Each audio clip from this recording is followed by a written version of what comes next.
Hello? Yeah, they can hear us. Well, welcome back, everybody. This is our part nine of From Genesis to Revelation. Here with my wife. Hello, everybody. She looks so pretty today. I had to go put on a button-down shirt. But so we got through Leviticus last episode, and the end kind of was just law after law after law. But for those of you that enjoy that type of stuff, I hope you enjoyed that last part 8. But I was not trying to like knock the Bible, so to speak. But reading through all of that, I'm glad that like we're not under that anymore. Pretty much Yeah. everything ended with death. And then I don't know, I'm not ever really one to want to study the Bible. Nadine says you look beautiful. Thanks, Nadine. That the fit is everything. Hold on, let me move some stuff around on my computer to see stuff better. But then after Leviticus, we got to Numbers, and then the first, what am I trying to say? Yeah, the first couple of books of not books, chapters of Numbers was a little bit of the same, just instructions. But because of that, we decided to skip to chapter 5, and this is where we'll pick up in the book of Numbers. Reading through the law kind of isn't even really necessary for our understanding because we're not under the law, but we do honor it though. So we read some of it, but like It does show you how precise God is. for sure. I'm trying to come up with something that like is worth bringing up, but probably should just move on to where we are now. Mm-hmm. So we're picking up in Numbers chapter 5. Let me actually share my screen. See, let's do this. Share screen. Numbers 5. Share. And then we will do this right here. Then we'll switch it over. Okay, boom. So you can read along with us. You're reading out the NASB 2020. Like, comment, share, do something. But picking up, hold on. There we go. Picking up in verse 1 of Numbers chapter 5. It says, Then the Lord spoke to Moses, saying, Command the sons of Israel that they send away from the camp everyone with leprosy, everyone having a discharge, and everyone who is unclean because of contact with a dead person. You shall send away both male and female. You shall send them outside the camp so that they do not defile their camp where I dwell in their midst. And the sons of Israel did so and sent them outside the camp, just as the Lord had spoken to Moses. That is what the sons of Israel did. And reading the New Testament, you see like how almost all of it alludes to how light and darkness can't mix, how you can't mix righteousness and unrighteousness. And so, I mean, this is more so in the natural as we're reading it here, but all of those things were like, in the same way certain animals represented like a spiritual matter of uncleanness, which is why God told them not to eat it. There's certain like bodily functions and diseases, obviously, that represent uncleanness, and you see how God sends them away until they are cleansed and they can come back into the camp, lest they defile everything that they touch. And so it says in verse 5, Then the Lord spoke to Moses, saying, Speak to the sons of Israel, when a man or a woman commits any of the sins of mankind, acting unfaithfully against the Lord, and that person is guilty, then he shall confess his sins which he has committed, and he shall make restitution in full for his wrong, and add to it a fifth of it, and give it to him who he has wronged. It says, But if the person has no redeemer to whom restitution may be made for the wrong, the restitution which is made for the wrong must go to the Lord for the priest, besides the ram of atonement, by which atonement is made for him. So there's a certain sacrifice he needs to make to atone for his sins. And obviously that can't go to the priest. It must go to the Lord because it's the sacrifice of atonement. Also, every contribution pertaining to all the holy gifts of the sons of Israel, which they offer to the priest, shall be his. So every person's holy gifts shall be his. Whatever anyone gives to the priest, it becomes his.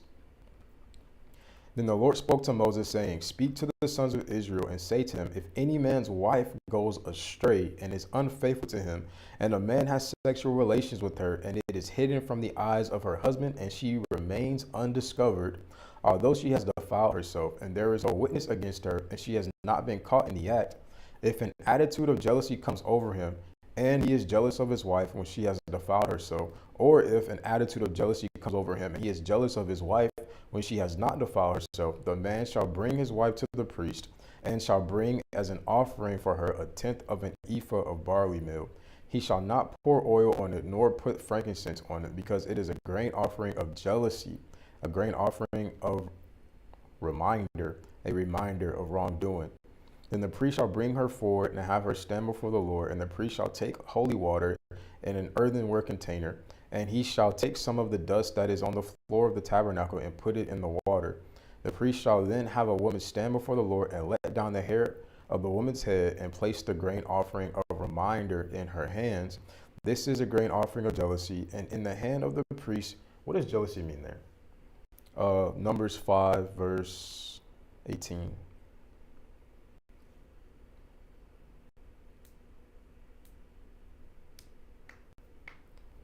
It means zeal, adore. That's interesting. Obviously, envying, ardor, Like you want it. like a sexual passion, it says. Just clicking this too. Oh, yeah, that's the envy part right there. Okay. So, picking up in the rest of verse 18, I have my cursor on it, if you see it right here. It says, and in the hand of the priest is to be the water of bitterness that brings a curse. It says, and the priest shall have her take an oath and shall say to the woman, if no man has had sexual relations with you, and if you have not gone astray into uncleanness, as you are under the authority of your husband, be immune to this water of bitterness that brings a curse. Oh, I was, hold on, let me finish reading this before I bring up what I'm about to bring up. It says, if, however, you have gone astray, though under the authority of your husband, and if you have defiled yourself and a man other than your husband has had sexual intercourse with you, then the priest shall have the woman swear with the oath of the curse, and the priest shall say to the woman, may the Lord make you a curse and an oath among your people by the Lord's making your thigh shriveled and your belly swollen. And this water that brings a curse shall go into your stomach to make your belly swell up and your thigh shrivel. And the woman shall say, amen, amen. And so what this is talking about here, I understand this, is that if a woman is having sexual relations after having left her husband, but he's not dead, there's no divorce there, or there's no legal divorce there, but she goes and she basically commits adultery. Well, if the husband kind of like discerns something's up, whether he knows it or not, he's allowed to bring her before the priest, and they have this like supernatural test. And so, there's this holy water and dirt mixture that she's supposed to drink, and based on her reaction, they'll know whether she is in sin of adultery or not. That's And so this, I read, like, growing up in school, you kind of come across, like, fiction stuff, like Greek mythology. So they do that for like literature classes. You read books of the sorts. I forget which book it was, but there was one where a woman like cheated, and they made her drink a mixture of mustard and wine. And if she threw up, that's how they know she cheated, so to speak. And so I never thought anything of it, but I just see how obviously that had to have been inspired from what's written here. So that's all that came to mind. But obviously, if you're reading this is a supernatural occurrence that the Lord's given them to kind of to figure out the truth behind the matter. So verse 23 says, the priest shall then write these curses on a scroll, and he shall wash them off in the water of bitterness. Then he shall make the woman drink the water of bitterness that brings a curse, so that the water which brings a curse will go into her and cause bitterness. And the priest shall take the grain offering of jealousy from the woman's hand, And he shall wave the grain offering before the Lord and bring it to the altar. And the priest shall take a handful of the grain offering as its reminder of offering, and offer it up in smoke on the altar. And afterward he shall make the woman drink the water. When he has made her drink the water, then it will come about, if she has defiled herself and has been unfaithful to her husband, that the water which brings a curse will go into her and cause bitterness, and her belly will swell up, her thigh will shrivel, and the woman will become, a curse among her people. But if the woman has not defiled herself and is clean, she will be immune and conceive children. This is the law of jealousy when a wife who is under the authority of her husband goes astray and defiles herself, or when an attitude of jealousy comes over a man and he is jealous of his wife. He shall then have the woman stand before the Lord, and the priest shall apply all of this law to her. The man, moreover, will be free of guilt, but the woman shall bear the consequences of hers. Okay, Numbers 6. Verse 1, it says, again, this is a good one. So again, the Lord spoke to Moses, saying, speak to the sons of Israel and say to them, when a man or a woman makes a special vow, namely the vow of a Nazirite, one who is consecrated to God, to live as a Nazirite for the Lord, he shall abstain from wine and strong drink. He shall consume no vinegar, whether made from wine or strong drink, nor shall he drink any grape juice, nor eat fresh or dried grapes. All the days of his consecration he shall not eat anything that is produced from the grapevine, from the seeds even to the skin. All the days of his vow of consecration no razor shall pass over his head. He shall be holy until the days are fulfilled which he has lived as a Nazirite for the Lord. He shall let the locks of hair of his head grow long. All the days of his life as a Nazirite for the Lord he shall not come up to a dead person. He shall not make himself unclean for his father or for his mother, for his brother or sister, when they die, because of his consecration to God, which is on his head. All the days of his consecration he is holy to the Lord.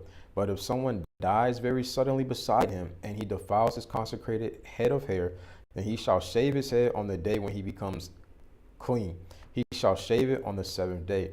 Then on the 8th day he shall bring 2 turtle doves or 2 young doves to the priest, to the entrance of the tent of meetings. And the priest shall offer one as a sin offering and the other as a burnt offering, and make atonement for him, regarding his sin because of the dead person.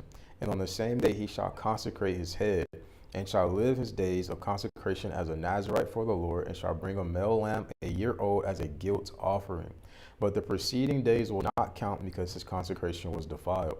Now this is the law of the Nazirite when the days of his consecration are fulfilled. He shall bring his offering to the entrance of the tent of meeting, and he shall present his offering to the Lord, 1 male lamb a year old without defect as a burnt offering, 1 ewe lamb a year old without defect as a sin offering, 1 ram without defect as a peace offering, and a basket of unleavened loaves of fine flour mixed with oil, and unleavened wafers spread with oil, along with their grain offering and their drink offering. Then the priest shall present them before the Lord, and offer his sin offering and his burnt offering. He shall also offer the ram as a sacrifice of peace offerings to the Lord. Together with the basket of unleavened bread, the priest shall also offer its grain offering and its drink offering. The Nazirite shall then shave his consecrated head of hair at the entrance of the tent of meeting, and take the consecrated hair of his head and put it on the fire which is under the sacrifice of peace offering.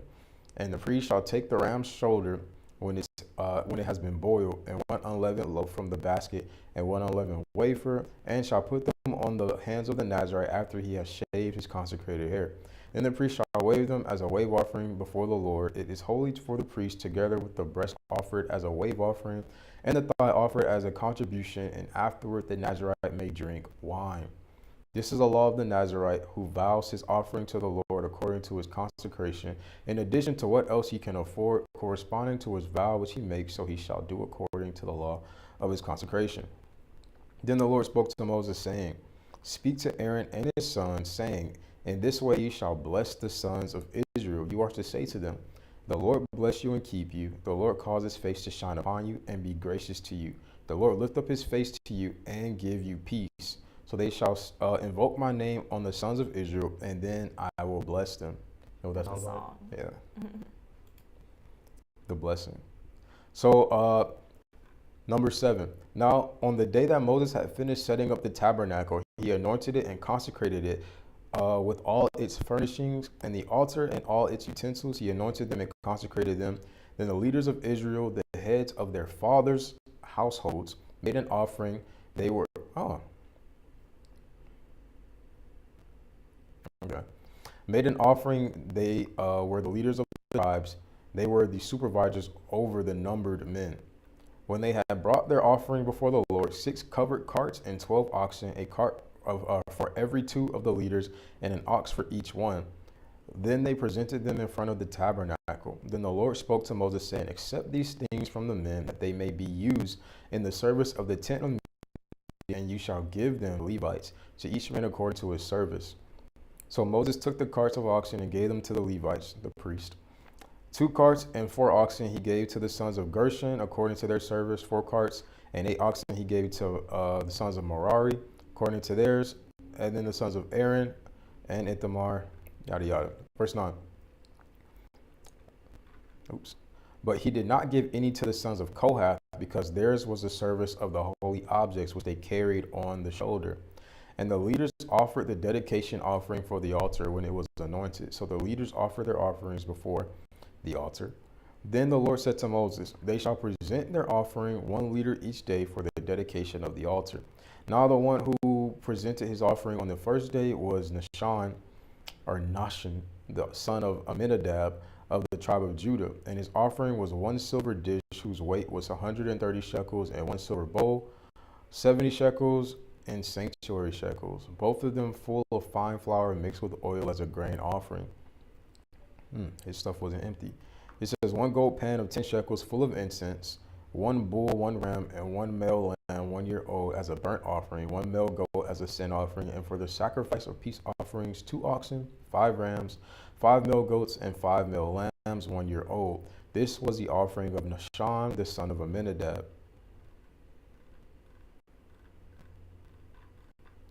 I'm not going to read all of this. But this went on for 7, 8, 9, 10, 11, 12. 12 days? Okay. Let's pick up in verse 84. It says, this went on for 12 days. This was the dedication offering for the altar from the leaders of Israel when it was anointed. 12 silver dishes, 12 silver bowls, and 12 gold pans, each silver dish weighing 130 shekels. So they all gave the same thing, but each leader of their tribe gave it on a different day. But the days preceded one another. It totaled to a fine offering. All right, 89. Now when Moses entered the tent of meeting to speak with him, he heard the voice speaking to him from above the atoning cover that was on the ark of the testimony, from between the 2 cherubim, so he spoke to him. Verse 1 of chapter 8. Then the Lord spoke to Moses, saying, "Speak to Aaron and say to him, when you mount the lamps, the 7 lamps will provide light in front of the lampstand." Therefore Aaron did so. He mounted his lamp at the front of the lampstand, just as the Lord had commanded Moses. Now this was the workmanship of the lampstand, hammered work of gold. From its base to its flower ornaments, it was hammered work, according to the pattern which the Lord had shown Moses. That's how he made it.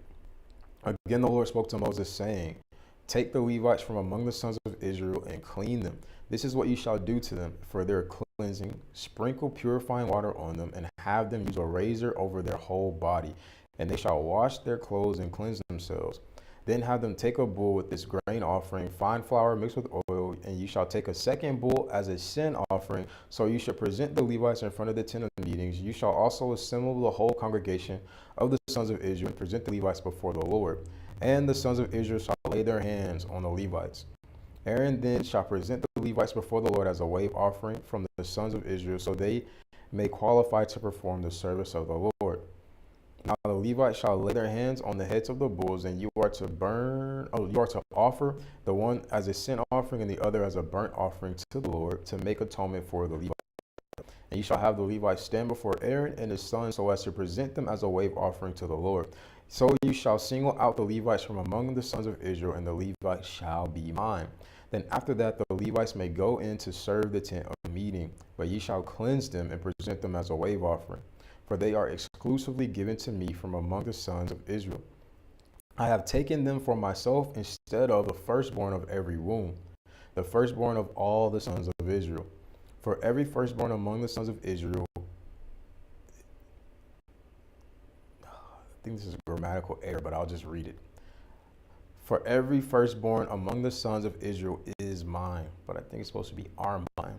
Among the people and among the animals, on the day that I fatally struck all the firstborn in the land of Egypt, he says, I sanctified them for myself, but I have taken the Levites instead of every firstborn from among the sons of Israel, and I have given the Levites as a gift to Aaron and to his sons from among the sons of Israel, so to perform the service of the sons of Israel at the tent of meeting and make atonement on behalf of the sons of Israel, so that there will be no affliction among the sons of Israel due to their approaching the sanctuary.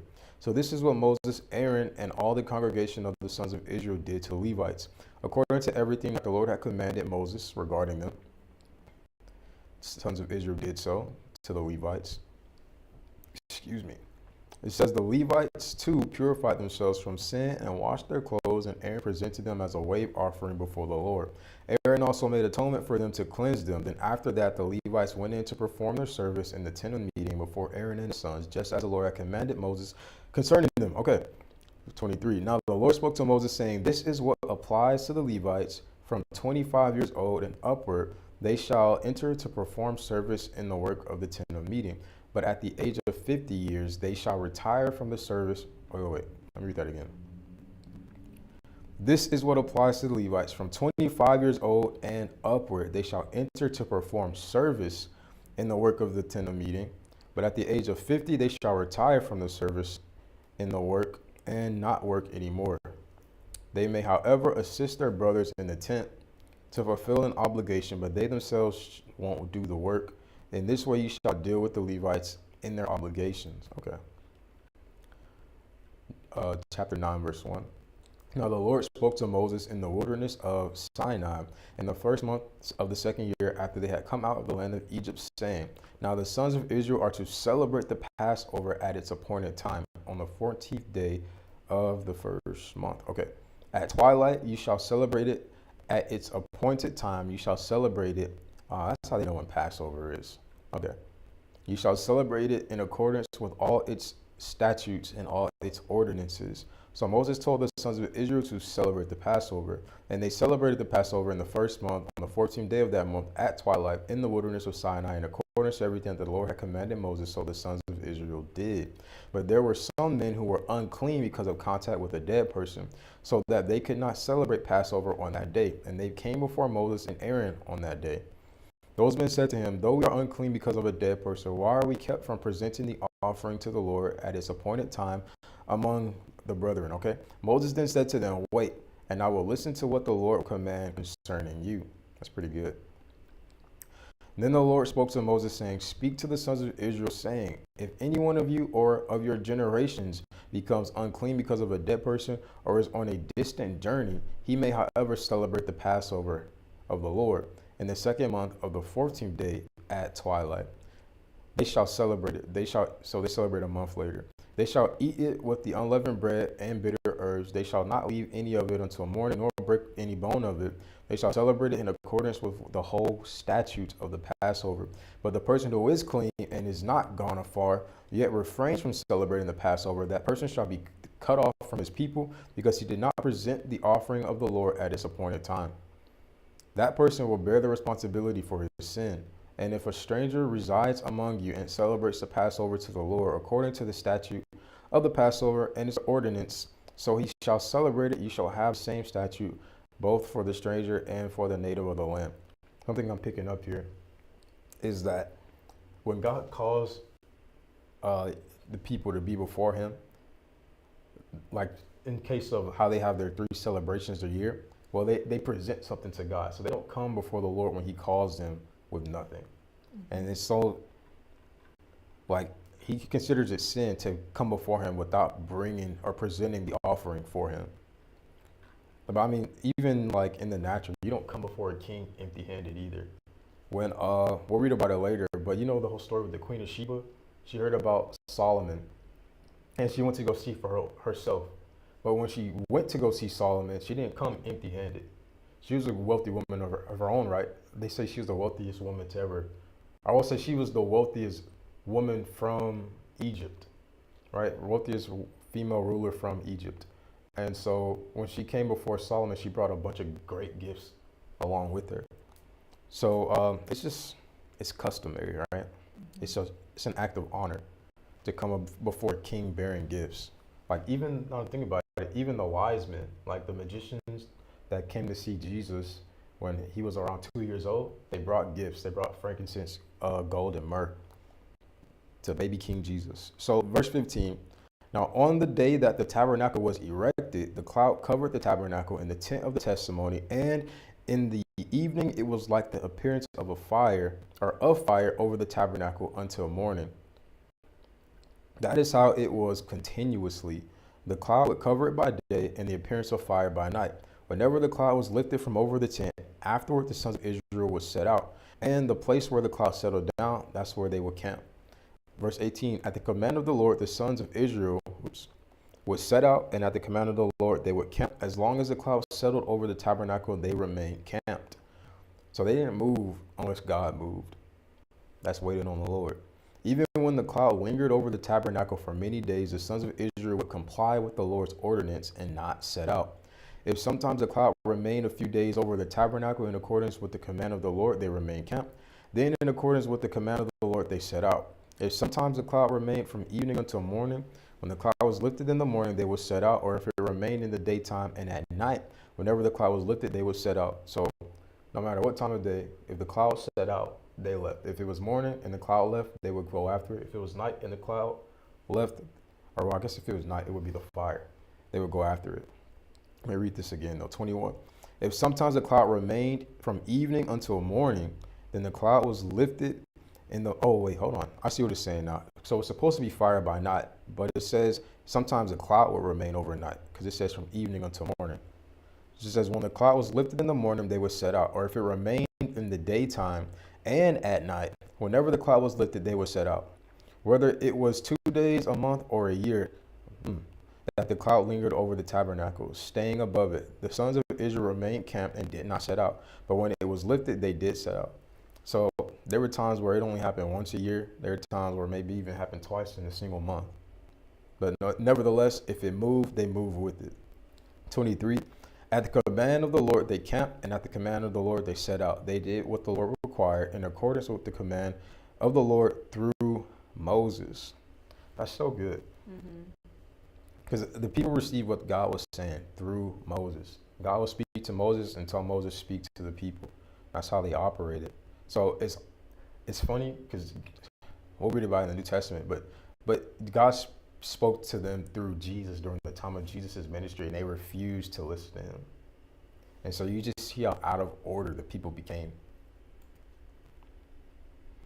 So Numbers 10 verse 1, the Lord spoke further to Moses saying, make yourselves 2 trumpets of silver. You shall make them of hammered work, and you shall use them for summoning the congregation and breaking camp.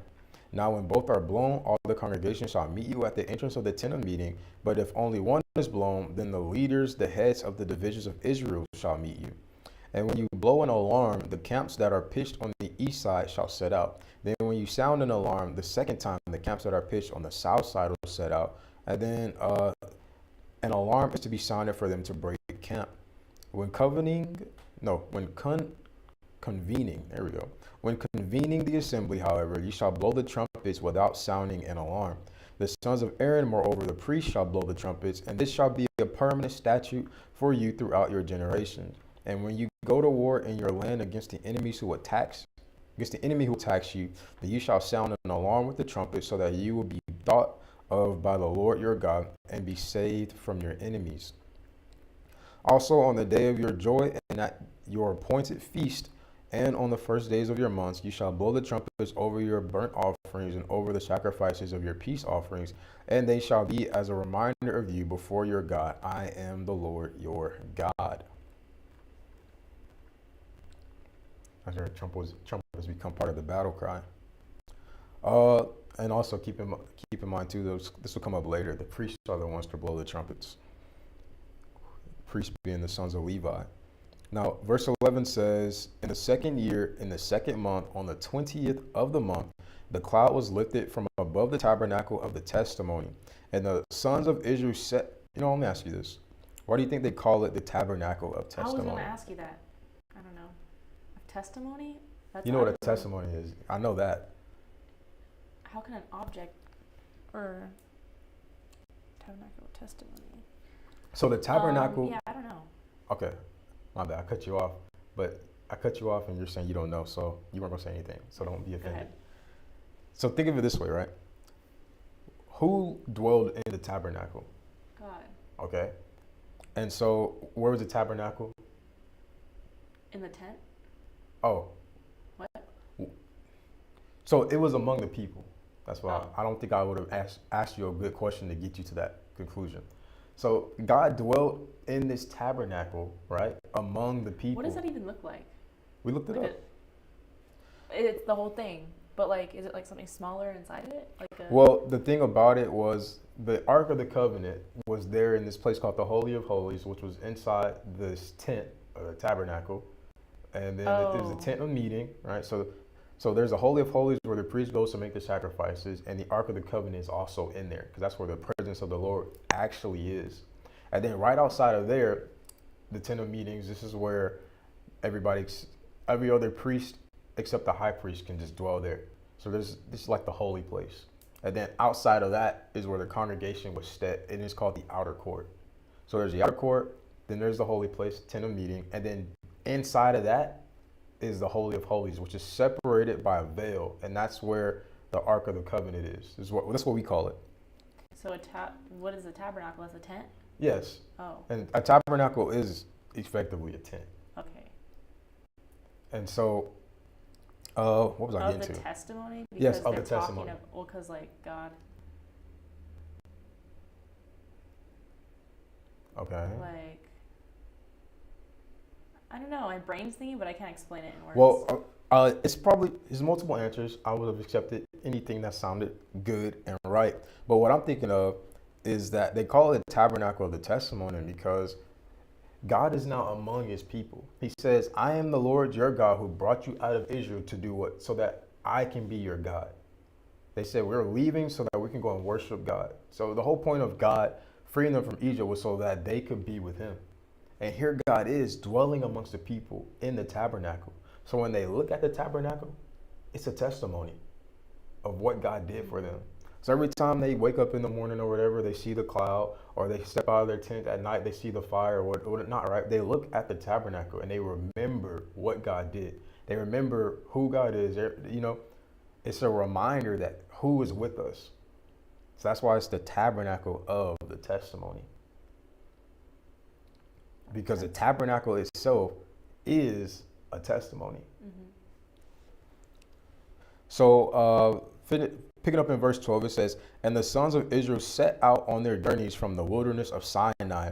Then the cloud settled in the wilderness of Paran. So they moved on for the first time in accordance with the command of the Lord through Moses. The flag of the camp of the sons of Judah by their armies set out first. Oh, that's important, actually. So Judah set out first, then Dashan, the son of Amminadab, over its army, and Nathanael. What is Nathaniel? It's not Yo, but what does this one mean? Nathanael. It probably is the same word as Nathaniel, but Nathaniel just has an extra letter. 10 what? 10:15. Nathanael. Oh, see, wait, yeah. This is a different one. Why does it say it has 2 E's? Well, this is just a different translation. Oh. I mean, it's very likely that even this translation has a typo. Maybe they meant to put an I. Oh, no, it's right here. It has 2 E's, I meant. So, given of God. Oh, because look. Yeah.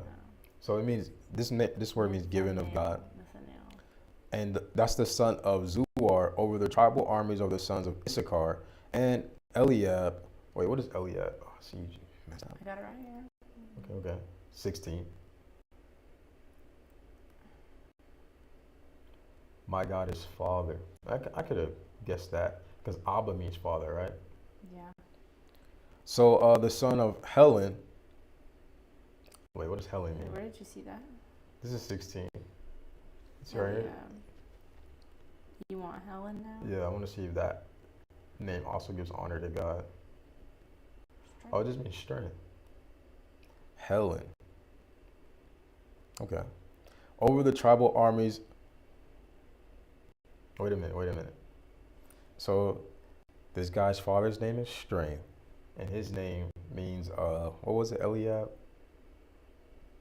God is father. Mm-hmm. I'll get there another time because I have to jump hoops to make what I want to say make sense. Verse 17 then. Then the tabernacle was taken down, and the sons of Gershon and the sons of Merari who were carrying the tabernacle set out. Next, the flag of the camp of Reuben by their armies set out with Eliezer. What is Eliezer? What does his name mean? This is 18. My God is a rock. My God is a rock. So Zer means rock? Gotta be. Yeah. Oh, how do you Zer. tell? Are you here? Well, El is God. So the No, how can you tell? It's like, right. It's there. Okay, SUR. this is the other half. This. Well, it's showing you other words that use this because you know how like Japanese. I'm sure other languages do this too, but in Japanese, it's like they have characters, right? And these characters just mean something. So like there's a character that means day, and then there's a character that means fire. And I remember Tuesdays, both of those characters mixed together, right? So when they're saying Tuesday, or when we're saying Tuesday, they're saying fire day. And that's how they kind of like name stuff. Like if you've ever watched like any of their TV shows, like one thing that they'll do is they'll name characters prophetically too. Like if somebody was a bad person, they name them something that meant that. But you wouldn't know if you didn't know their language. So like somebody's name would be in the same way like Jacob meant, or was in the same way that Jacob's name meant something like usurper.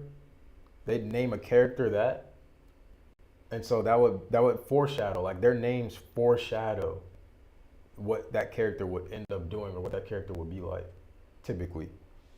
So like I'm trying to think of a thing, but I haven't studied anything Japanese in a while, not since college.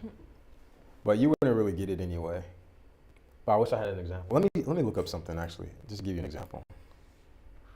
So like in the same way with these, right? Their names are literally characters that mean something. They just put it together. Yeah. So it's like this person was born on a rock. So I know sun means bar, and then we rock is Zer. So like his name would be like Barzer. We're just gonna name him Barzer, because he was born on a rock. Something like that. Like I had a friend in high school whose name was Damon. Wanna know why? Damon. Yeah, can you guess why? Monday. Yes, he was born on a Monday. So that's one of his favorite stories too. That's interesting. I saw him the other day at my mom's house, but he didn't recognize me. But I'm kind of glad he didn't recognize me, because then you'd have to start up like a whole conversation about what life has been, what I've been up to and stuff. And I don't really care because I would never see you again. True. So where do we leave off?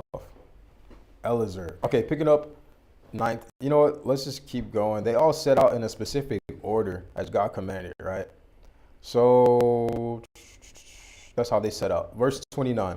Then Moses said to Hobab, the son of Reuel, the Midianite, Moses' father-in-law, we are setting out to the... Wait.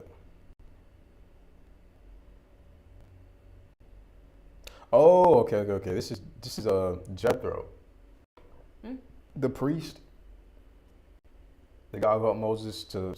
He was like, yo, you're burning yourself out. Go get other leaders and appoint them. Do you have a new name or something? Well, he has two names. One is Reuel, and then Jethro too. I went back and read it because it said his father-in-law. So he has a brother-in-law. Yeah, brother-in-law named Hobab. Because it says Hobab was the son of Reuel, the Midianite, who was Moses' father-in-law. It's interesting that they title him this. He says, we are setting out to the place of which the Lord said. He said, I will give it to you. My bad. He told his brother-in-law, we are setting out into the place God said he has given to us. He says, come with us and we will do you good, for the Lord has promised good concerning Israel. Okay, look at that.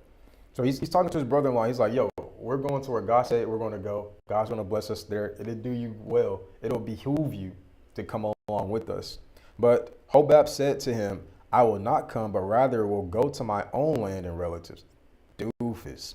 Then he said, please do not leave us since you... Okay, wait, let me finish before I say this. Then he said, please do not leave us since you know where we should camp in the wilderness, and you will be as eyes for us. So it will be if you go with us, that whatever good the Lord does for us, we will do for you. So they moved on from the mountain of the Lord 3 days' journeys. Wait, so did he not go or did he go? He says, you're going to my own land. Then he said, please do not leave us, since you know where we should camp in the wilderness, and you will be as eyes for us. So it will be if you go with us, that whatever good the Lord does for us, we will do for you. That was Moses' response to Hobab saying, I'm just going to go back to my own place. Verse 33, so they moved on from the mountain of the Lord 3 days' journey, with the ark of the covenant of the Lord going on in front of them for the 3 days, to seek out a resting place for them. And the cloud of the Lord was over them by day, and they set out from the camp. Isn't it crazy? We were watching, what were we watching, Jade? Indiana Jones? Indiana Jones, yeah. And the first movie is about the Ark of the Covenant. Crazy ending scene, though. Right. 35. Oh, yeah, you were asleep. Then it came about when the ark set out that Moses said, rise up, Lord, and may your enemies be scattered, and those who hate you flee from your presence. And when it came to rest, he said, return, Lord, to the myriad thousands of Israel. Remember what myriad means. Oh, I forgot. My thing's not working. Myriad means countless. Okay. Picking up in 11. All right. We're about to go on a roller coaster. Yep. It just picks up from here. There's a little drop. So these people are on the way to the promised land. Oh. It's been 2 years. They're not. Well, what we've read about were 2 years. But verse 1 of chapter 11. Now the people became like those who complain of adversity in the ears of the Lord. And the Lord heard them, and his anger was kindled, and the fire of the Lord burned among them and consumed some at the outskirts of the camp. So God got so tired of them complaining that he set them ablaze. The people then cried out to Moses, and Moses prayed to the Lord, and the fire dried out.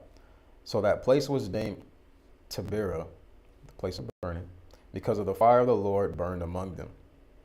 Now the rabble who were among them had greedy cravings, and the sons of Israel also wept again and said, who will give us meat to eat?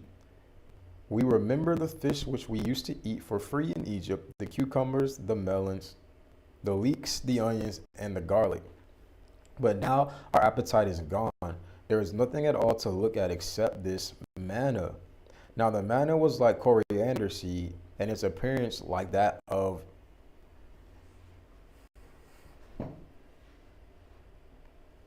look it up. It's probably just dillium, and the B is silent. Here, let's see. It's tree gum. Oh, okay. It says this is verse 8, the people would roam about and gather it and grind it between two millstones, or pound it in the mortar and boil it in the pot and make loaves with it. And its taste was like the taste of cake baked with oil. When the dew came down on the camp at night, the manna would come down with it. Now Moses heard the people weeping throughout their families, each one at the entrance of his tent. And the anger of the Lord became very hot, and Moses was displeased. So Moses said to the Lord, why have you been so hard on your servant? And why have I not found favor in your sight, that you have put the burden of all this people on me? Was it I who conceived all these people? Or did I give birth to them, that you should say to me, carry them in your arms, as a nurse carries a nursing infant to the land which you swore to their fathers? Where am I to get meat to give to all this people? For they weep before me, saying, give us meat so that we may eat. He says, I am not able to carry all this people by myself, because it is too burdensome for me. So if you are going to deal with me this way, please kill me now, if I have found favor in your sight, and do not let me see my misery. Moses, you think Moses is talking crazy, but let's see how God responds. The Lord therefore said to Moses, gather for me 70 men from the elders of Israel, whom you know. Oh, this is so good. Okay. Whom you know to be the elders of the people and their officers, and bring them to the tent of meeting, and have them take their stand there with you. Then I will come down and speak with you there, and I will take away some of the spirit who is upon you, and put him upon them. And they shall bear the burden of the people with you, so that you will not bear it by yourself. And you shall say to the people, consecrate yourselves, for tomorrow you shall eat meat. For you have wept in the ears of the Lord, saying, oh, that someone would give us meat to eat, for we were well off in Egypt. Therefore the Lord will give you meat, and you shall eat. You shall eat not 1 day, nor 2 days, nor 5 days, nor 10 days, nor 20 days, but for a whole month, until it comes out of your nose and makes you nauseated. Because you have rejected the Lord who is among you, and have wept before him, saying, why did we ever leave Egypt? Look at that. So God goes, y'all want meat? I'm going to give y'all so much that you're going to vomit it out, pretty much, and you're going to get tired of it. You're getting so much, you're not going to want Chick-fil-A ever again, right? So he answers the prayer, nevertheless. It seems as though Moses was talking crazy, but I mean, that was just a Moses way of casting his cares unto the Lord, right? It's like, you do it. They're crying out to me, God, but it's not in my power, it's in your power. Then he was like, just kill me now. I'm thinking about it. That sounds crazy. Just kill me now, then, if you're not going to do something about this. But the thing is, God did do something about it. Moses isn't even the last person to say something like this to God. It's just interesting how you can go before the Lord when you're anointed. 21. But Moses said, the people among whom I am included are 600,000 on foot. That you have said, I will give them meat so that they may eat for a whole month. He says, are flocks and herds to be slaughtered for them, so that it will be sufficient for them? Or are all the fish of the sea to be caught for them, so that it will be sufficient for them? Then the Lord said to Moses, excuse me. Ooh, look at that. Is the Lord's power too little? What does that say in the King James Version? And the Lord said unto Moses, is the Lord's hand waxed short? Thou shalt see now whether my word shall come to pass unto thee or not. Oh, wow. Wow. That's a message, right? I need to remember this verse. I know I haven't highlighted. I haven't read it in a while. The last time I heard someone preach on that was when we went to Pastor Danielle's church, and she had that, her bishop's son came and preached. He used this chapter to preach about how basically the people that you shepherd should be of this, or the people that are helping you to shepherd, like the people that you appoint as leaders should have the same spirit as you. And if they don't, they'll just be a burden. Because when God told Moses to get other people to help you, he says, I'm going to put some of your spirit on them. So pick it up at 24. So Moses went out and told the people the words of the Lord. He also gathered 70 men of the elders of the people and positioned them around the tent. Then the Lord came down in the cloud and spoke to him, and took away some of the spirit who was upon him, and placed him upon the 70 elders. And when the spirit rested upon them, they prophesied, yet they did not do it again. So even though they did the work, they were not appointed the office. But 2 men had remained in the camp. The name of the one was Eldad. What does his name mean? 11:26.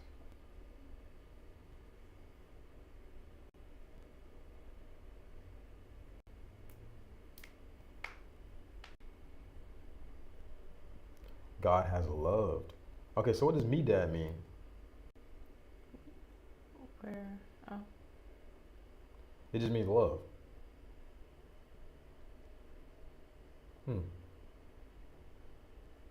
Madod. Madod. The other one's name was Madod. And the Spirit rested upon them, and they were among those who had been registered but had not gone out to the tent. And they prophesied in the camp. Okay. So a young man ran in before Moses and said, Eldad and Madod are prophesying in the camp. Then Joshua the son of Nun, the personal servant of Moses from his youth, responded and said, My Lord Moses, restrain them. But Moses said to him, Are you jealous for my sake? If only all the Lord's people were prophets, that the Lord would put his spirit upon them. Then Moses returned to the camp, both he and the elders of Israel. Look at that. He's longing for the time that we're in right now. Paul was like, I wish that all of you would prophesy. He's talking to the church in Corinth. I think that's in like chapter 1 Corinthians 14. I believe that's where that is. So I like that too. Joshua, because if you're prophesying, right, what are they doing? They're speaking on behalf of God. And so, well, Moses is the prophet, right? And so Joshua sees other people are doing what Moses does, and they're like, he's like, yo, go do something like that. But then Moses like, it's all right, man. I wish everybody was able to do this. Because if you're able to prophesy, speak on behalf of the Lord, that means you're able to not only hear God, but receive from him as well. And so then it's like you can be held accountable for obeying it.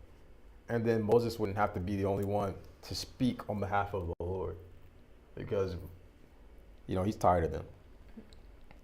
So verse 30, or 31.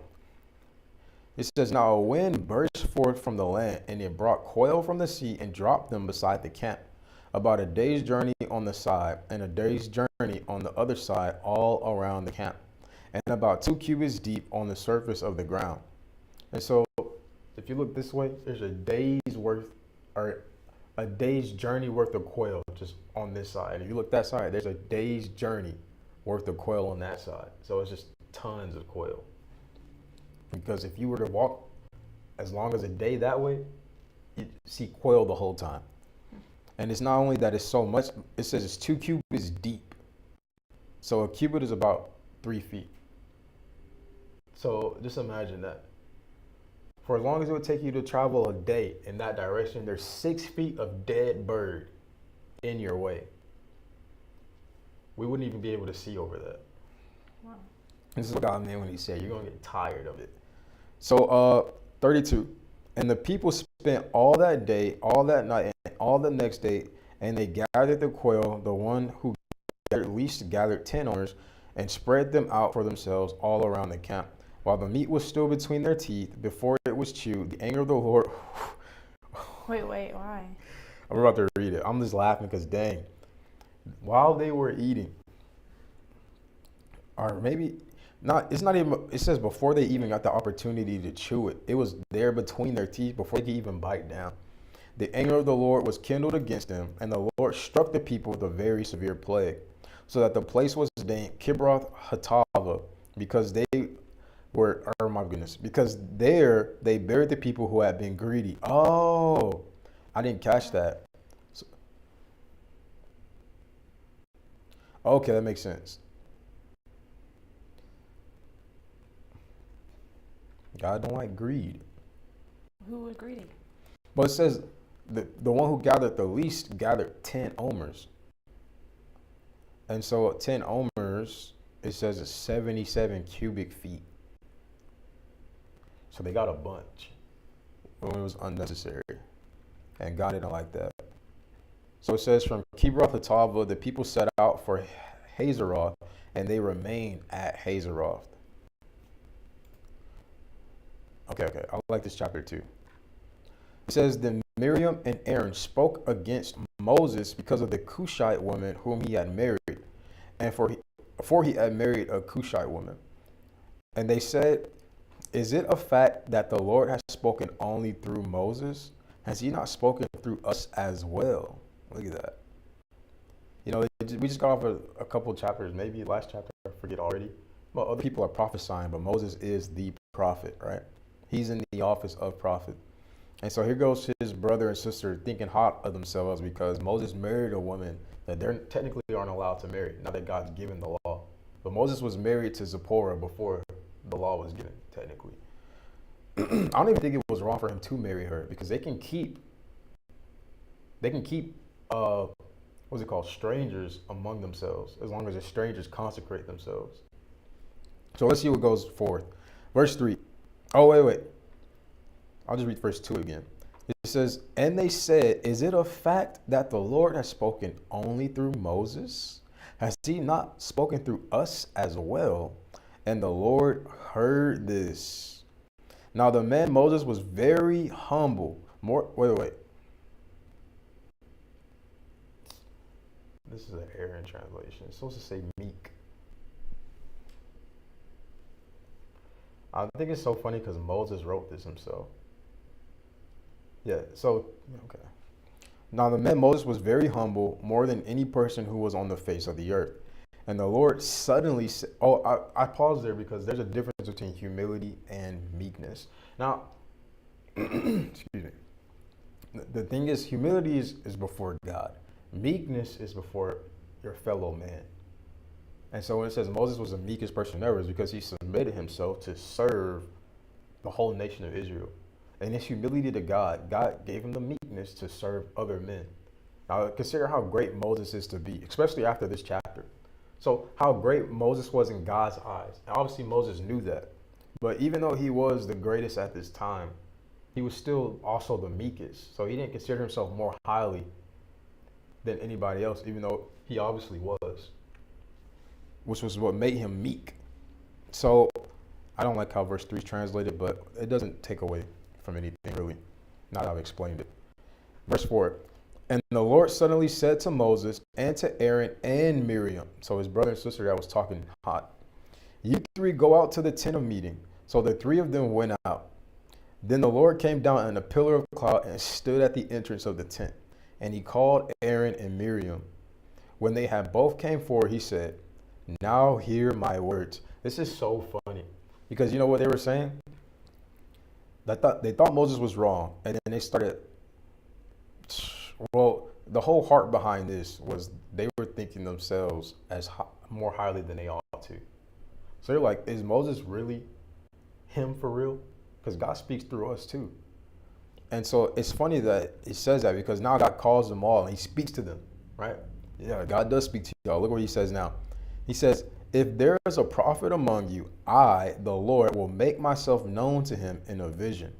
I will speak with him in a dream. He says, look at that. So if there is a prophet, God says, I'll speak to him in a vision. I'll make myself known to him in a vision. He says, I'll speak to him in a dream.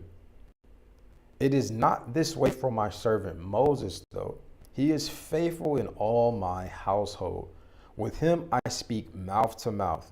That is openly and not using mysterious language.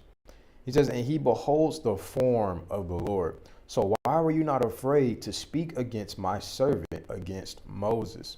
So here they go thinking to themselves, well, aren't we prophets too? God goes, yeah, if there's a prophet, I'll speak to them in a vision or a dream. But for Moses, I speak to him face to face. So who are you? Verse 9, and the anger of the Lord burned against them, and he departed. But when the cloud had withdrawn from above the tent, behold, Miriam was leprous, as white as snow.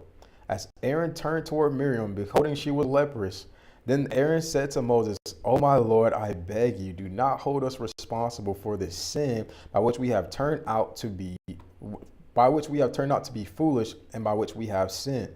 So dishonoring the man of God, right? Or someone who's appointed of God. Oh, do not let her be like a dead person whose flesh is half eaten away when he comes out of his mother's womb. So it's Aaron's praying for their sister. So Moses cried out to the Lord, saying, God, heal her, please. But the Lord said to Moses, if her father had only spit in her face, would she not be put to shame for 7 days? Have her shut outside the camp for 7 days, and afterwards she may be received again. So Miriam was shut outside the camp for 7 days, and the people did not move on until Miriam was received again. Afterward, however, the people moved on from Hazeroth and camped in the wilderness of Paran. This is another good chapter. How long do we have? We have a lot of time. All right, you guys. Famous chapter here. really the last three were famous chapters. So Numbers 13, verse 1. Then the Lord spoke to Moses, saying, send out men for yourself to spy out the land of Canaan. All right, anything to get from the last chapter is you got to be mindful of what you say against men of God, especially ones that God is obviously with and is using mightily, because God cares for them a lot. So then the Lord spoke to Moses, saying, send out men for yourself to spy out the land of Canaan, which I am going to give the sons of Israel. You shall send a man from each of their father's tribe, each one a leader among them. So Moses sent them from the wilderness of Paran at the command of the Lord, all of the men who were heads of the sons of Israel. These then were their names. From the tribe of Reuben, Shemua.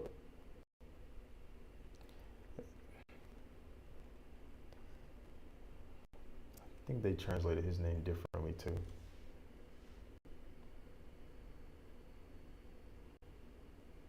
Nope. Okay, good. Shemua, the son of Zechar, from the tribe of Simeon. Shaphat, the son of Hori, from the tribe of Judah. Caleb, the son of Jephthah, from the tribe of Issachar. Igal, the son of Joseph, from the tribe of Ephraim. Hoshea, the son of Nun. What do you think Hoshea is? He's the son of Nun. Oh. What's Nun? The name of his father. Oh. Like, Who else do you know is the son of Nun? who's Nun? Some random person. Oh, because I heard it. We read it already. Yeah. Whose name was attached to it? I'm trying to see if you were paying attention, or if you just remember, because you were paying attention. Yeah, Hoshea. What do we know his name to be, though? Oh, I don't remember. Okay. Says from the tribe of Benjamin, Palti, the son of Raphu. From the tribe of Zebulun, Gadiel. What does Gadiel mean? He's the son of Sodi. But it's Joshua. This is Joshua's real name. See? This is, look at what Joshua means, actually. Look at verse 8. So these are the 12 spies. I know you know that story, right? It's right here. Oh, I thought you said Joshua. My bad. This is his real name. It means salvation. But Moses decides to call him Joshua because his real name is salvation. So Moses gave him a different name because he's like, I'm not about to call this guy salvation. But I'll ask you, what does wait, where is it? What does Nun mean? Nun means fish. And then the guy's son of Gadiel, that's his name. Can I turn that off? God is my fortune. You're cold? You're gonna go off camera? My nose is cold. It is cold. Wow. Yeah. Just turn it towards me. Don't trip over anything. All right, you guys. My wife is going to turn off our air conditioner. I won't turn it off, but turn it. That's fine. That's fine. It's fine. Just come back to the camera.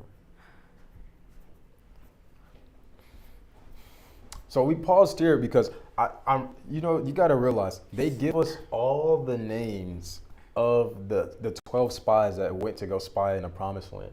And it says JDS, or Pastor Jonathan Shuttlesworth, he preaches this. We only remember 2. And we only remember 2 for a reason. But we got to get to that point. So picking up in verse 11, from the tribe of Joseph, from the tribe of Manasseh, Gadi the son of Susi, from the tribe of Dan, Amiel. What does Amiel mean? Let's see. This is verse 12. My kinsman is God. Okay. The son of Gamali, from the tribe of Asher, Sethur, the son of Michael, or Mikhail. What does Mikhail mean? I should know this stuff. Mikhail. Who is like God? Yeah, it's Mikhail. Yeah, I knew that. That's why I said I should know what his name means. So from the tribe of Naphtali, Nabi the son of hold on, Vophsi. And from the tribe of Gad, oh, what does Gayuel mean? He's the son of Machi. This is 15. Gayuel means majesty of God. Okay, Is Instagram frozen? maybe. I'm not too concerned with Instagram though. It says these are the names of the men. I'm only really concerned about you and you paying attention. Okay, I'm really talking to you. This is just live for other people. It says these are the names of the men whom Moses sent out to spy the land. But Moses called Hoshea the son of Nun, Joshua. Changed his name to Yehoshua.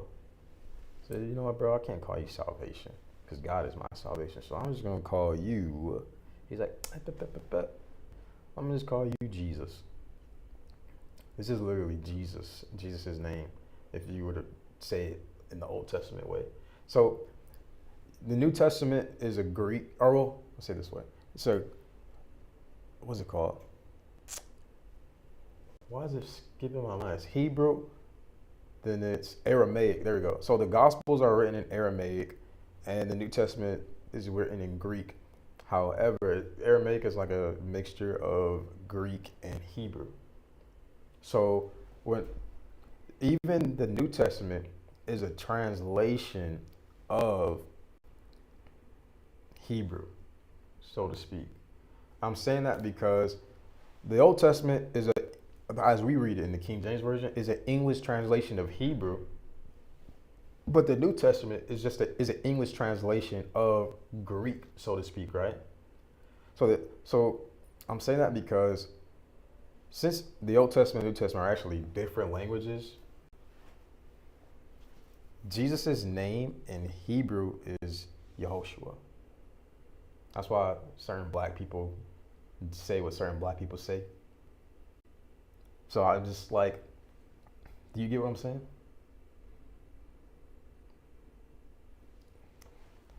That's why I need Rotimi. Rotimi would know where I'm going with this. So Yehoshua and Jesus are the same name. Mm-hmm. But the thing is, the English version of Yehoshua is Joshua. But because Joshua was translated, or because Yehoshua was translated to Greek, right? They translated, because Yehoshua was translated to Greek, Jesus is how we get, what am I trying to say? So you keep switching off of this. You really need to just stay on the Touch Bible. So this is Yehoshua, right? This word in English is Joshua. In Hebrew, it's this right here, right? It means God has saved. So if you were, let's go to Luke. Actually, no, you just go to Matthew. Look at Jesus, right? This is his name. In English, it's whatever the other one is. Joshua. Well, Yehoshua in English is Joshua. But the thing is, Yehoshua in Greek is this word right here. But the thing is, this word right here in English is Jesus. But the origin of it comes from Yehoshua, the Hebrew. So Yehoshua in Greek is this word right here. But this word right here in English is Jesus.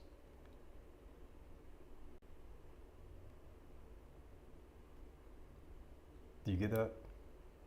There's like 3 layers to it, right? Yes. Because the Hebrew was the original language here, right? And it's Yehoshua. But the whole Yehoshua thing is its own other word in English. It's Joshua. But Yehoshua in Greek is this thing right here. But when you translate this thing right here to English, it's Jesus. That's why the name thing doesn't really matter. Okay. Because it's all originates from the same word. It's just different languages.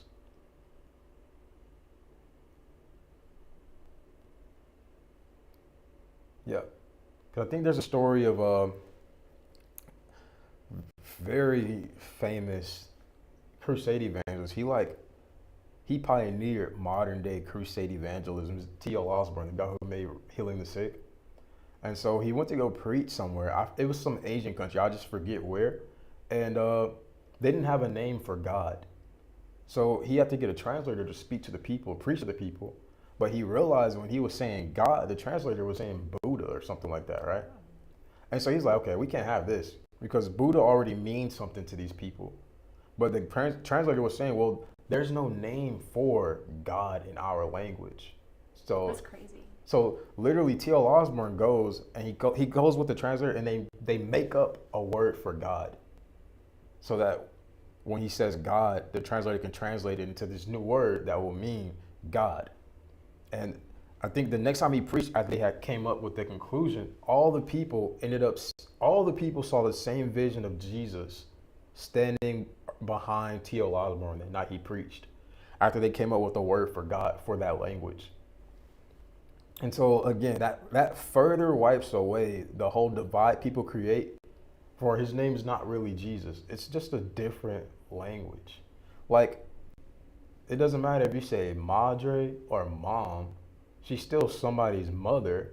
It's just she's being identified as a mother of somebody in a different language. Mm-hmm. So they're referring to the same person, but they're saying different things. So where do we leave off? Verse 17. You want to look on with me right here? Yeah. Because we need to keep this up. Let me go back. Oh, yeah. Numbers 13.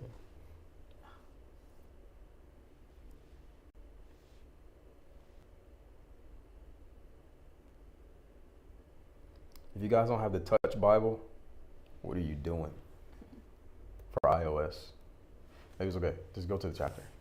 Scrolling faster than that. So 17, when Moses sent them to spy out the land of Canaan, so Canaan is the promised land. This is where Abraham used to live. But then they had to leave Canaan because there was a famine in the entire world, and that's how they ended up in Egypt. But they were in Egypt for so long, people got upset with them, and they got enslaved. Now God has led them out of Egypt. They're in this wilderness, but they're on the way back to Canaan, where they originally came from.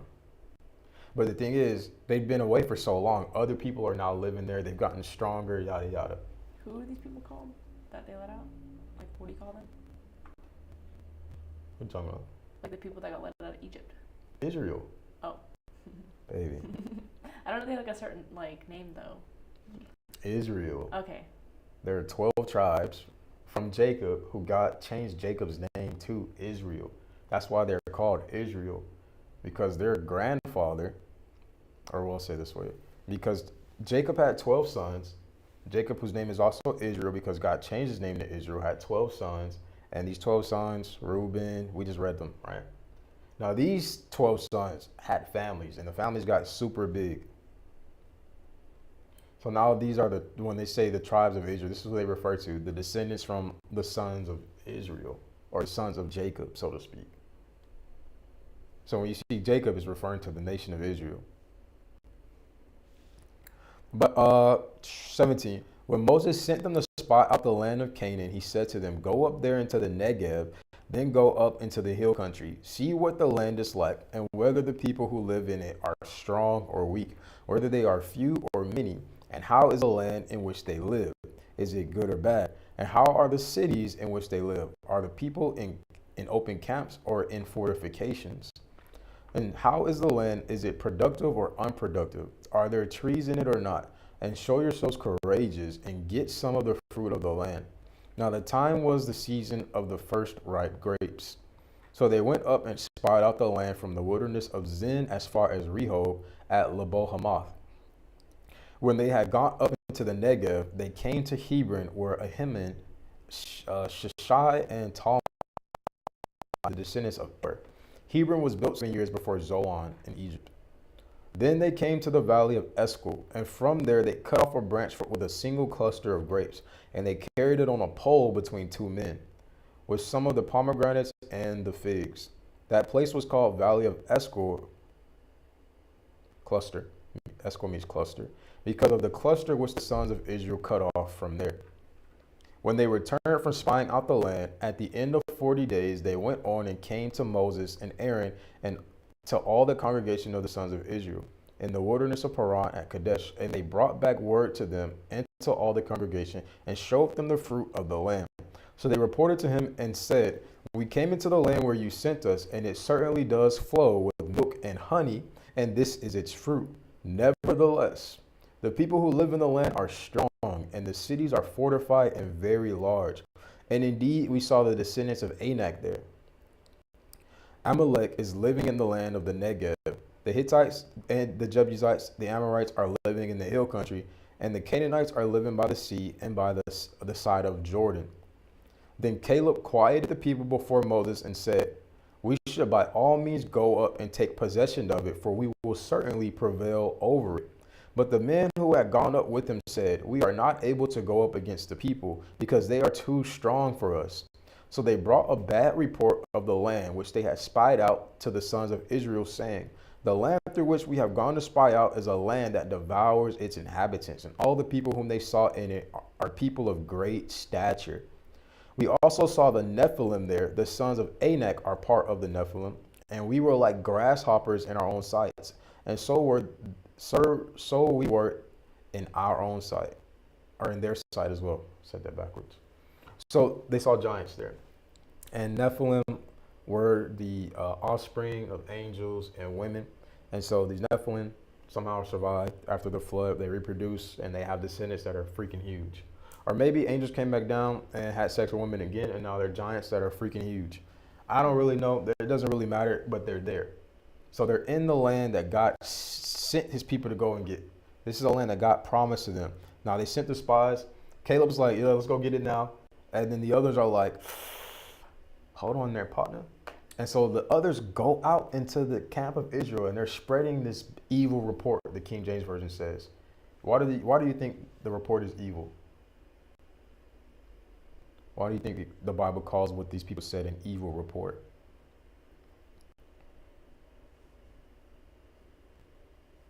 Why? Because it's making the people believe the opposite of what God has said.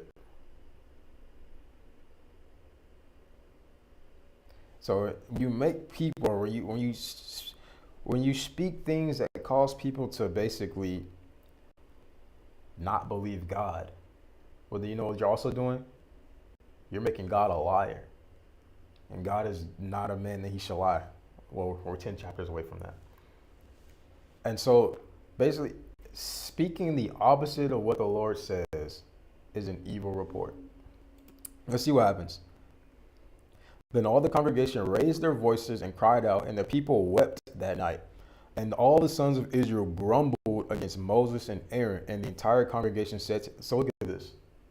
Not because they don't believe God, they're getting upset. They've been lied to. Wait, what did they tell them? They told them, well, we're not able to go and get this.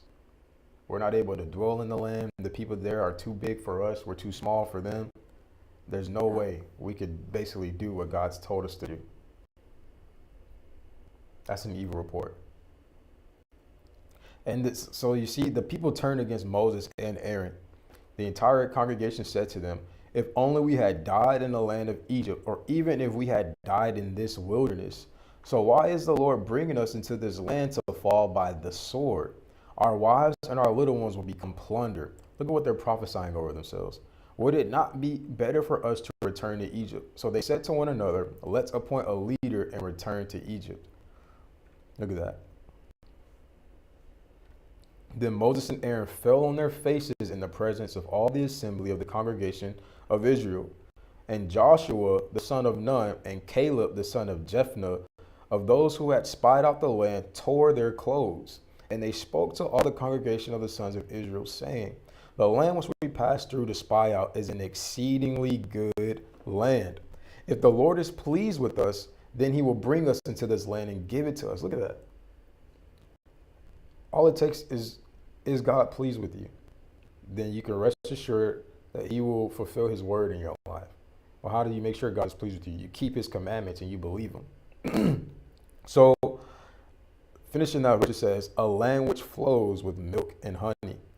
Only do not rebel against the Lord, and do not fear the people of the land, for they will be our prey.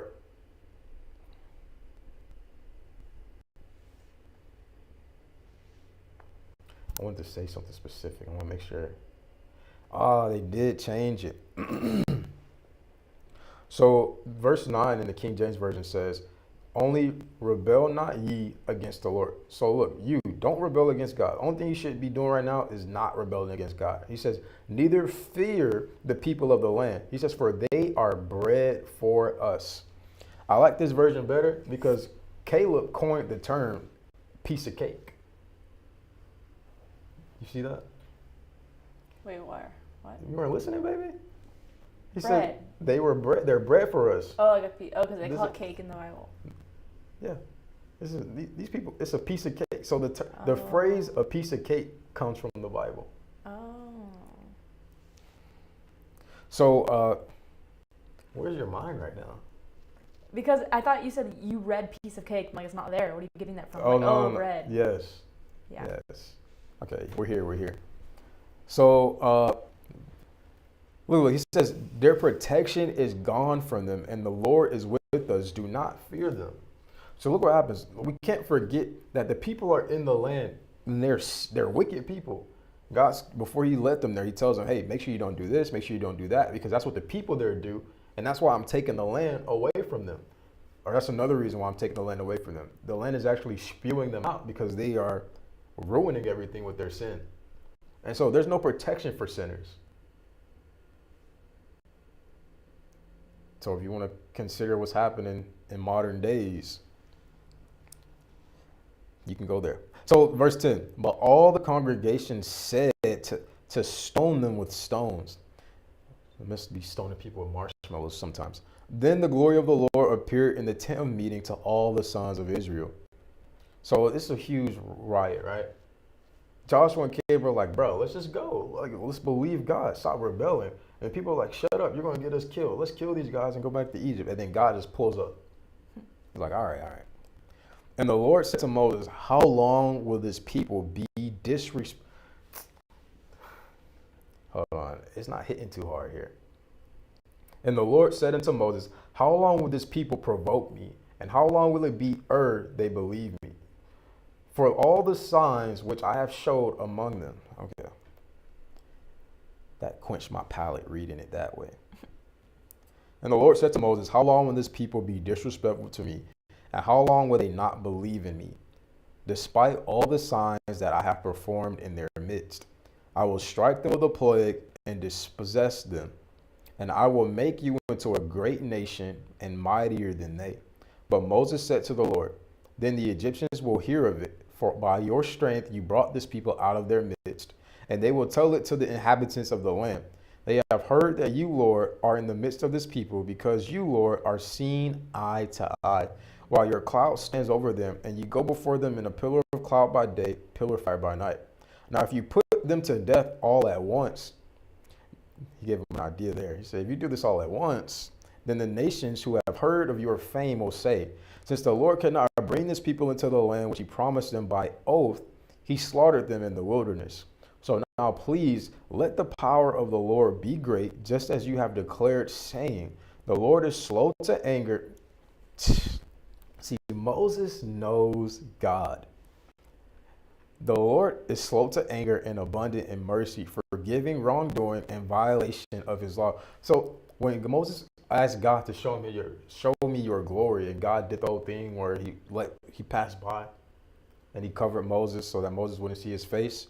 He says, I'm going to proclaim my name.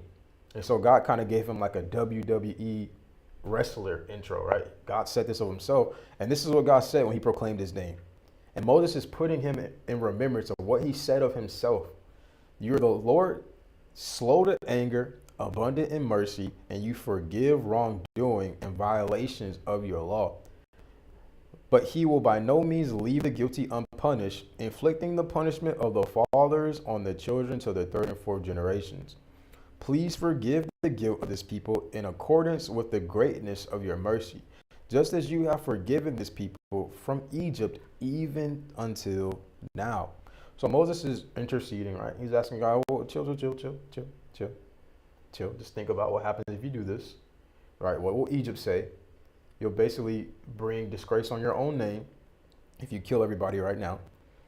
So the Lord said, I have forgiven them in accordance with your word. However, as I live, all the earth will be filled with the glory of the Lord. Certainly, all the people who have seen my glory and my signs which I have performed in Egypt and in the wilderness, yet have put me to the test these 10 times and have not listened to my voice, shall by no means. So, look, this is how many times chances God gave them 10. 10 times. Because God says, my glory will go forth. These people are refusing to bring me glory by doing what I commanded them to do. Because if they don't go into the wilderness, how could God be glorified as God?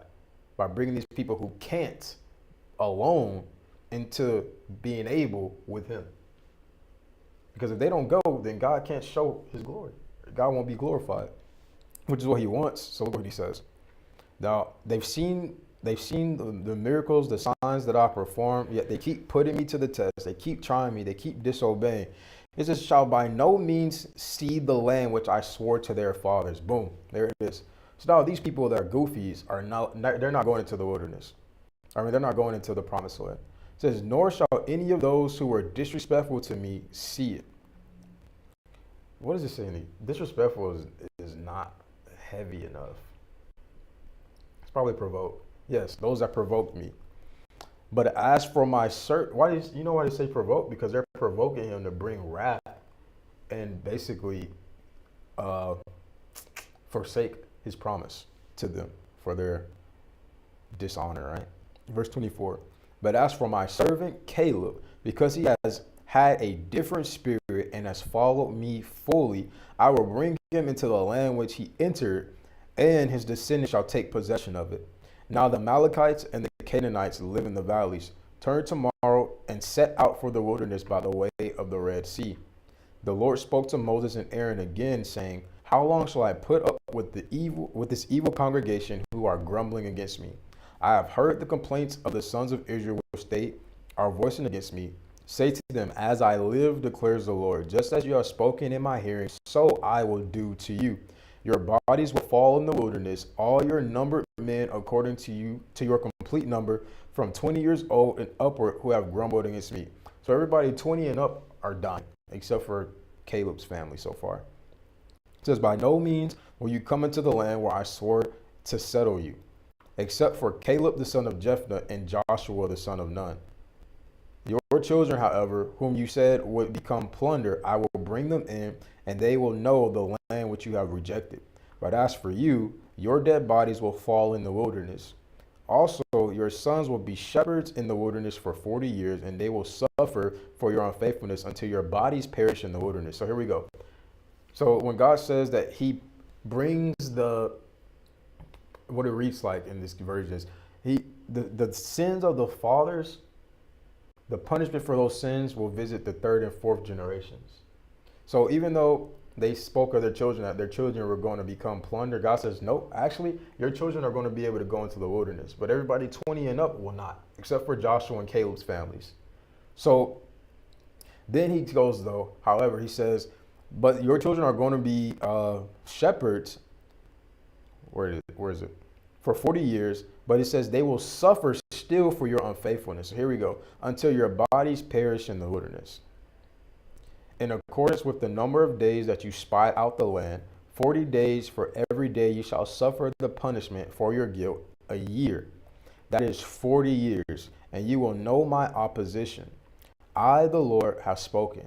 I certainly will do this to all this evil congregation who are gathered against me today, or together against me.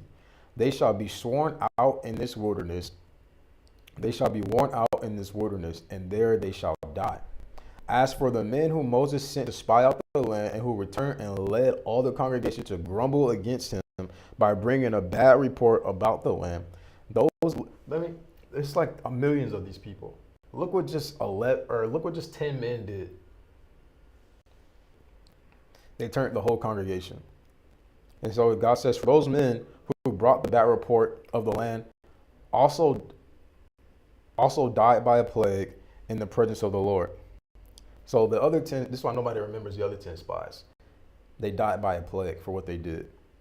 But Joshua the son of Nun and Caleb the son of Jephthah remain alive out of those men who went to spy out the land.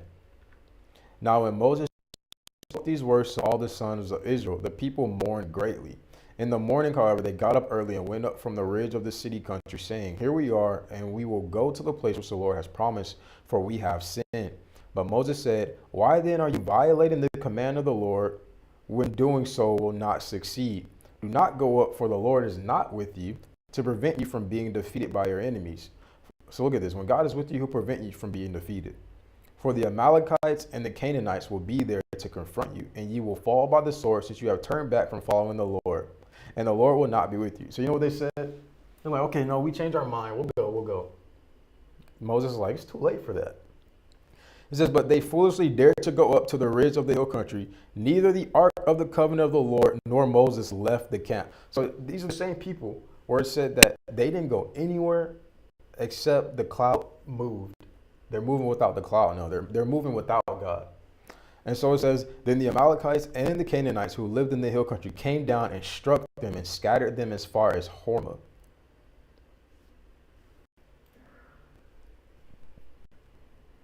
Let's see. Now, this is Numbers 15, verse 1.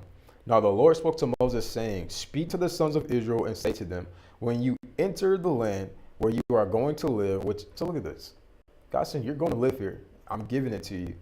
He says, you will make an offering by fire to the Lord, a burnt offering or a sacrifice to fulfill a special vow, or as a voluntary offering, or at your appointed times, to make a soothing aroma to the Lord from the herd or from the flock. Then the one who presents his offering shall present to the Lord a grain offering, tenth of an ephah mixed with flour, specific offerings, wine, wave offering, specific amounts, male. Okay, this is how it shall be done for each ox, each ram, male lambs, or of the goat.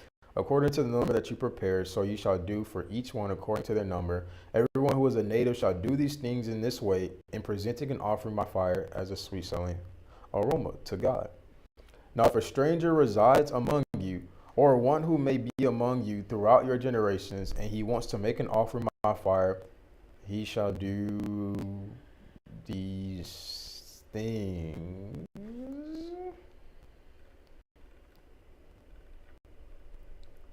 Priests make atonement for the congregation, as well as strangers that reside among them. Guilt offerings, 1-year-old female as a sin offering, or female goat sin offering. Specific offerings. Okay. Verse 32. Now while the sons of Israel were in the wilderness, they found a man gathering wood on the Sabbath day. And those who found him gathering wood brought him to Moses and Aaron and to all the congregation. And they placed him in custody, because it had not been decided what should be done to him. Then the Lord said to Moses, the man must be put to death. All the congregation shall stone him with stones outside the camp. So all the congregation brought him outside the camp and stoned him to death with stones, just as the Lord had commanded Moses. The Lord also spoke to Moses, saying, Speak to the sons of Israel and tell them that they shall make for themselves tassels on the corners of their garments throughout their generations, and that they shall put on tassels of each corner of violet thread. It shall be a tassel for you to look at and remember all the commandments of the Lord, so that you will do them and not follow your own heart and your own eyes, which let you to prosper yourselves. Look at that. Look at that. So that you will remember and do all my commandments and be holy to your God. I am the Lord your God, who brought you out of the land of Egypt to be your God. I am the Lord your God. Last chapter. Oh, this is a good one too. Bro, these people don't learn. So now Korah, the son of Izhar, the son of Kohath, the son of Levi, so he's a priest, they got stuff to do. I think these was the ones that had to carry the stuff on their shoulders, so they didn't get a piece of the offering that day. With Dathan and Abiram, the sons of Eliab, whose name means something about God is a father, or something like that. And on the son of Peleth. What does Peleth mean? Might be Pellet. It means swiftness. Pellet. Eliab means, oh my God is father. Okay. So Peleth are on the sons of Peleth, sons of Reuben, took men and they stood before Moses. So who do we have? We have Korah. Now it's talking about not just like Korah, but the actual family of Korah. And it says, the sons of Kohath, it says the son of Levi, with Dathan and Abiram, sons of Eliab, and On, that's it, so it's a name, On, the son of Peleth. So what is On? Wealth or vigor. So we got chiefs here coming before Moses. They took men and they stood before Moses together. Some of the sons of Israel, with some of the sons of Israel, it was 250 leaders of the congregation, chosen in the assembly, men of renown. So these weren't just anybody. They assembled together again. They don't learn. What happened when his brother and sister came against him? So these men, about 250, they assembled together against Moses and Aaron and said to them, "You have gone far enough." I imagined one of them, whoever said that, said it and their voice cracked. "For all the congregation are holy, every one of them, and the Lord is in their midst. So why do you exalt yourselves above the assembly of the Lord?" Check that out.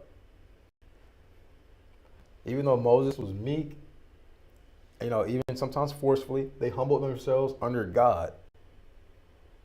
Nevertheless, here goes these other leaders thinking that they're prideful. Because they're jealous of where God has appointed these people, or Moses and Aaron.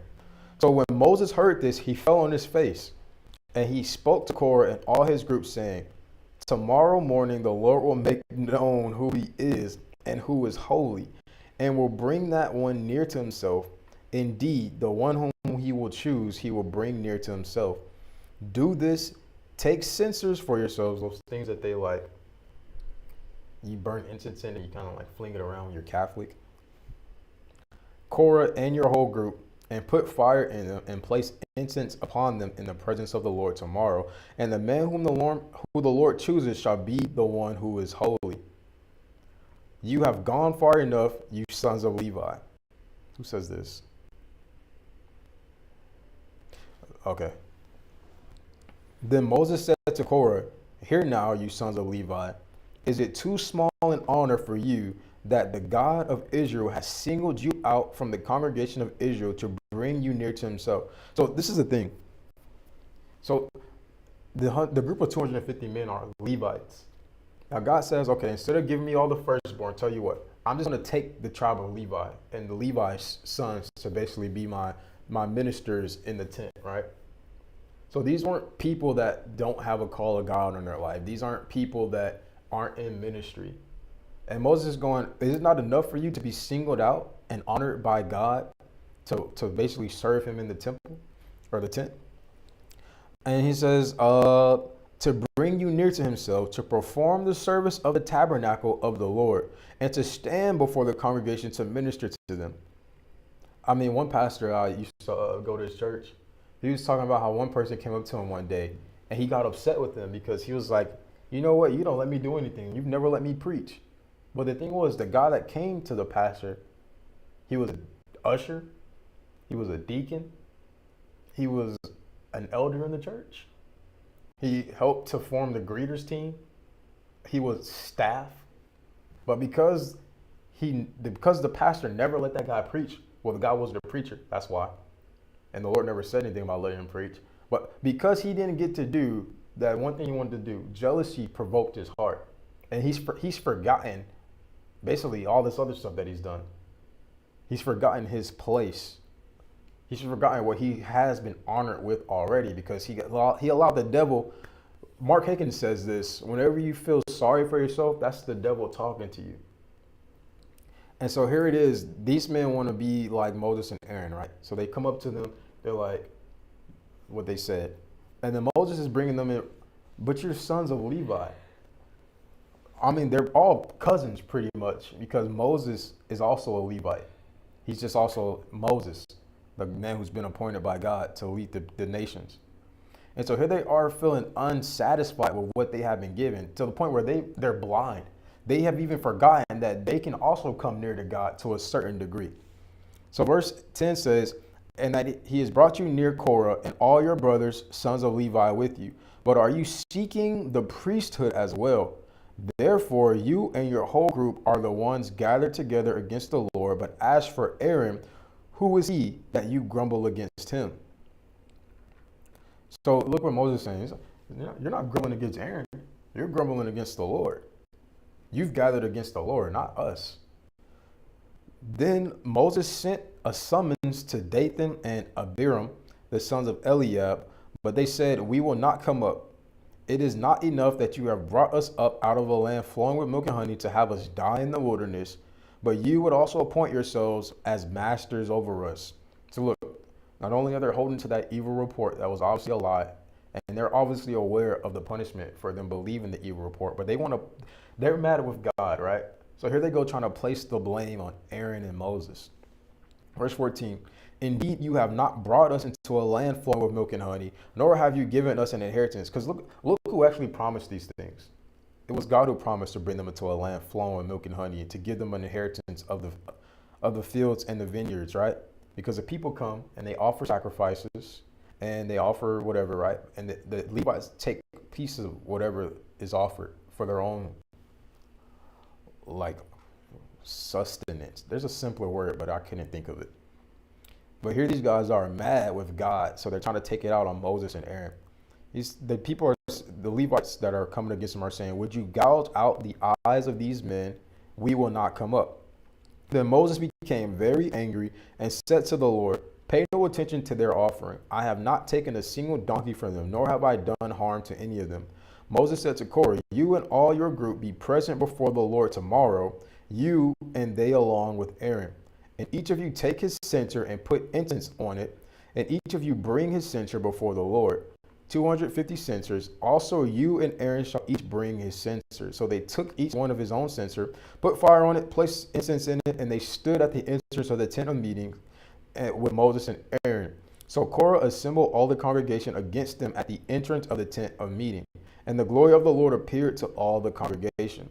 Then the Lord spoke to Moses and Aaron, saying, separate yourselves from among this congregation, so that I may consume them instantly. But they fell on their faces and said, God, the God of the spirits of humanity. What is that? What does that say in the King James Version 22? And they fell upon their faces and said, O God, the God of the spirits of all flesh, shall one man sin, and will thou be wroth with all the congregation? Then the Lord spoke to Moses, saying, speak to the congregation, saying, get away from the areas around the tents of Korah, Dathan, and Abiram. Then Moses arose and went to Dathan and Abiram, with the elders of Israel following him. And he spoke to the congregation, saying, get away now from the tents of these wicked men, and do not touch anything that belongs to them, or you will be swept away in all their sin. So look what happens. It's the same story with Jonah. When one man's in sin, it'll have an effect on everybody around them. So it's in your best interest to get away from people that want to continue in sin. So they moved away from the areas around the tents of Korah, Dathan, and Abiram. And Dathan and Abiram came out and stood at the entrances of their tents, along with their wives, their sons, and their little ones. Then Moses said, by this you shall know that the Lord has sent me to do all these deeds, for it is not my doing. If these men die the death of all mankind, or if they suffer the fate of all mankind, then the Lord has not sent me. But if the Lord brings about an entirely new thing, and the ground opens its mouth. Moses got an imagination. So he's basically saying they just die a regular death. He's saying then God didn't send me here. But he says if God brings about an entirely different thing, such as this, that the Lord, or that the ground opens its mouth and swallows them with everything that is theirs. He says, and they descend alive into Sheol, the place of the dead, then you will know that these men have been disrespectful to the Lord. And as he finished speaking all these words, the ground that was under them split open, and the earth opened its mouth and swallowed them, their households, and all the people who belonged to Korah with all their possessions.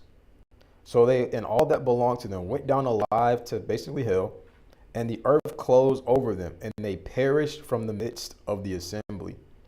Then all of Israel, who the earth literally opened up and swallowed everything of these people's houses, families, possessions. Then all Israel who were around them fled at their outcry, for they said, the earth might swallow us. Fire also came out of the Lord and consumed, or fire also came out from the Lord and consumed the 250 who were offering the incense. That's where they got that idea. When what I'm trying to say, I'm sure this is where they got the idea from. When they made the people in the, oh, were you asleep? When the Nazis died in Raiders of the Lost Ark, they all got consumed by fire. Yeah, it was. Okay. Then the Lord spoke to Moses, saying, tell Eleazar, the son of Aaron the priest, that he shall pick up the censers from the midst of the burned area, because they are holy, and you are to scatter the burning coals farther away. As for the censers of these men who have sinned at the cost of their own lives, have them made into hammered sheets as plating for the altar, since they did present them before the Lord, and they are holy. And they shall serve as a sign to the sons of Israel. So the priest Eleazar took the bronze censers which the men who were burned had offered, and they hammered them out as plating for the altar, as a reminder to the sons of Israel, so that no layman, anyone who was not of the descendants of Aaron, would approach to burn incense before the Lord. Then he would not become like Korah and his group, just as the Lord had spoken to him through Moses.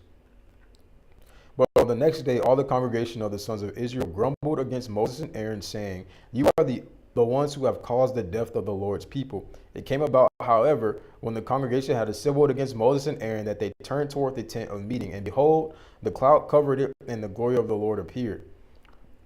So these people are so mad, they want to take it out on somebody, but they keep choosing Moses and Aaron, but God fights for them. Then Moses and Aaron came to the front of the tent of meeting, and the Lord spoke to Moses, saying, get away from among this congregation, so that I may consume them instantly. Then they fell on their faces, and Moses said to Aaron, take your censer and put fire in it from the altar, and place incense on it.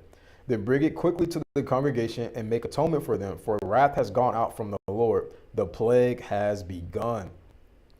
Then Aaron took it just as Moses had spoken, and he ran into the midst of the assembly. He went quick. And behold, the plague had begun among the people. So he put on the incense and made atonement for the people. And he took his stand between the dead and the living, so that the plague was brought to a halt. But those who died by the plague were 14,700 in number, besides those who had died on account of Korah. Then Aaron returned to Moses at the entrance of the tent of meeting, for the plague had been brought to a halt. This is a good chapter too. But we have to end, you guys. I'm sure my wife isn't even here anymore. Just slightly. Just slightly? You want to finish this chapter?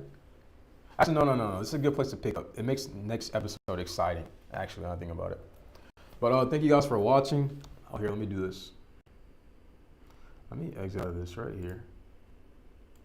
And then let me do this right here. And then let me do this. Boom. All right, you guys. So we just got from Numbers 5 to Numbers 17 this episode. Well, we haven't started 17, but we're stopping here at 17. Any information? Oh, the next thing that we do is our Bible study. We call it Cole Bible Study. That's on this coming Monday. Something special's happening, isn't it? Yes, Yes, there's an announcement. There's an announcement that's going to happen.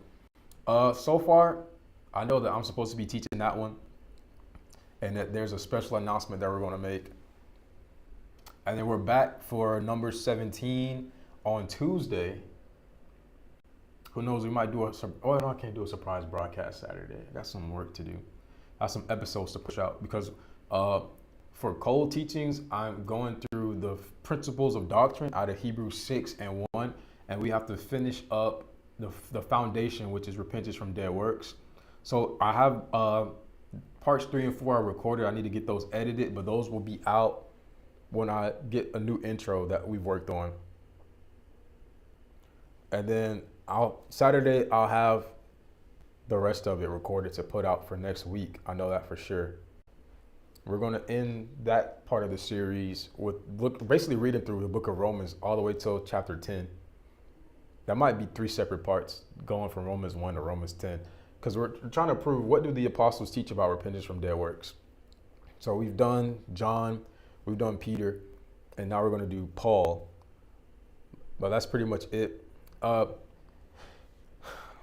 mean, the Bible's pretty hectic right now, what we're reading, but it gets better and better from this point on. I speak from experience. But thank you guys for watching, or gals for watching. May God bless you and keep you. And we will see you Tuesday. Monday. Yeah, so come on and just be ready to join us for the Bible study. If you're not going to be there in person, be there online.